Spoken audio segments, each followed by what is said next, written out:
Hello, my name is Sarah Santiago. I'm a second-year resident at the University of Michigan. My poster presentation today is on the racial disparities in the prevalence of endometriosis in patients undergoing abdominal or laparoscopic hysterectomy. I'd like to begin by thanking my wonderful team, Drs. Hong, Whitmore, Till, and Asani, on helping me out with this project. Next, we'll start off with some background information. So, endometriosis is one of the most common causes of chronic pelvic pain in reproductive age women, affecting up to 70% of women with chronic pelvic pain. Patients may experience debilitating symptoms from endo, significantly limiting their quality of life. Currently, the gold standard diagnosis of endometriosis consists of laparoscopic visualization with tissue histopathology when feasible. The preoperative diagnosis of endo may be challenging and confounded by concurrent gynecologic pathologies such as fibroids, abnormal uterine bleeding, myofascial pain, and adenomyosis. These other pathologies may cause chronic pelvic pain and mimic symptoms of endo. Furthermore, patients experience significant delays in accurate diagnosis, as it can take an average of 7 to 10 years before patients even receive an adequate workup for endo. And an incorrect diagnosis may lead to improper treatment or delayed treatment for these patients, causing endo to spread and potentially worsen this patient's outcomes. Historically, endo is thought to be more prevalent in white women. However, there have been more recent studies involving the patient population within infertility, and they've found no difference in the likelihood of endometriosis diagnosis between Black and white patients. The objective of our study was to assess the accuracy of clinical preoperative diagnosis of endo in predicting surgically confirmed endo among patients undergoing laparoscopic or abdominal hysterectomy for an indication of endometriosis. Secondly, we also want to evaluate for any racial disparities in the diagnosis of endometriosis among those undergoing hysterectomy. For the methods of our study, we performed a retrospective cohort study using a registry data from the Michigan Surgical Quality Collaborative. It's a statewide group of 69 academic and community hospitals representing approximately 30% of the hospitals in the state of Michigan. The collaborative is funded by the Blue Cross Blue Shield of Michigan and was established to improve quality of surgical care provided for patients. At each hospital, there's a trained, dedicated nurse researcher who reviews entire medical records and uses standardized data collection instruments to abstract patient characteristics, operative findings, complications, pathology results, and postoperative outcomes. To reduce sampling bias, a standardized data collection methodology is used at each hospital that uses only the first 25 cases of an 8-day cycle, alternating on different days of the week for each cycle.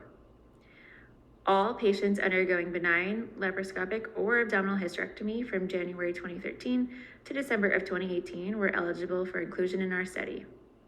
The prevalence of surgically confirmed endometriosis, as per review of the operative and surgical pathology reports, was determined for patients with a preoperative surgical indication of endo. Trained nurses review the entire operative report, including preoperative and postoperative diagnosis findings, and the description of the procedure determining precedence and location of endo in the abdomen or pelvis, as described by the surgeon, and pathology reports were also reviewed. Laparoscopic hysterectomies included both laparoscopy, robotic-assisted hysterectomy, and laparoscopic-assisted vaginal hysterectomies. Those undergoing vaginal hysterectomy were excluded from the study, given the potential limited visualization of the pelvis and decreased ability to identify pelvic endometriosis with this approach.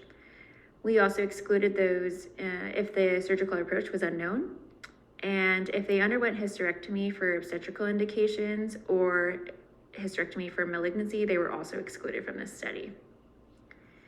Patient race and ethnicity was determined by self-report or extracted from medical records and was categorized as white, Black, Asian, and Hispanic ethnicity. Groups that were comprised of less than 1% of the total population were merged or excluded from this analysis. As such, patients identifying as Asian and Hawaiian or Pacific Islander were categorized under the Asian group.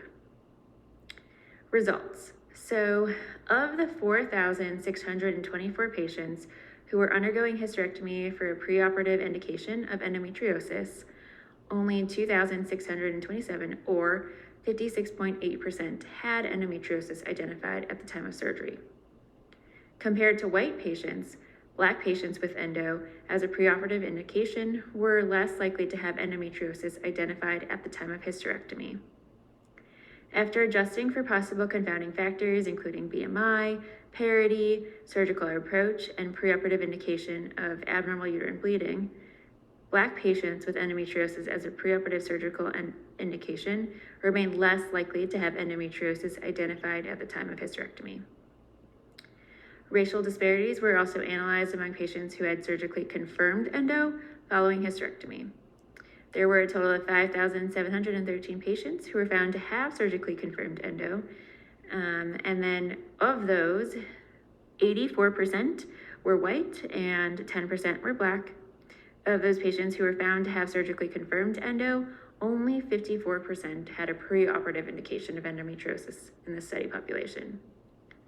Compared to white patients, Black patients who were found to have endometriosis at the time of hysterectomy were less likely to have a preoperative surgical indication of endometriosis on univariate analysis.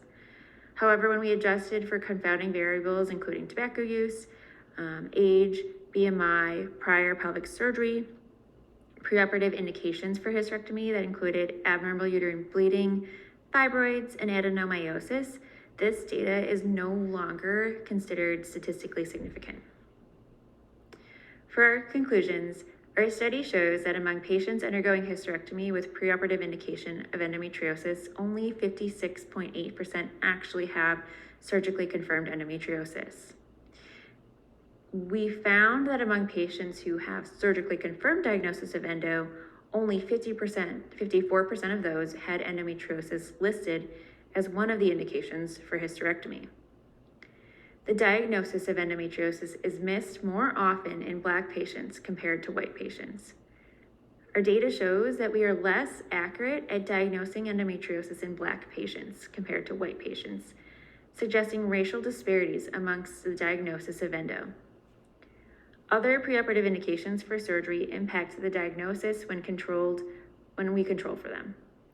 This eliminates disparities between Black and white patients, suggesting that providers may have implicit bias when Black patients have either abnormal uterine bleeding or fibroids, which prevents them from considering endometriosis as a potential diagnosis.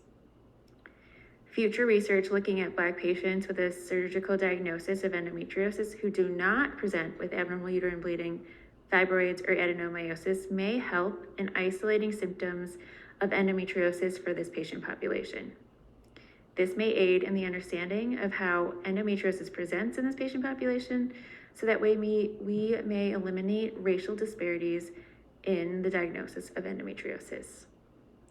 Thank you so much for listening to my talk, and please see the references with the QR code listed down below.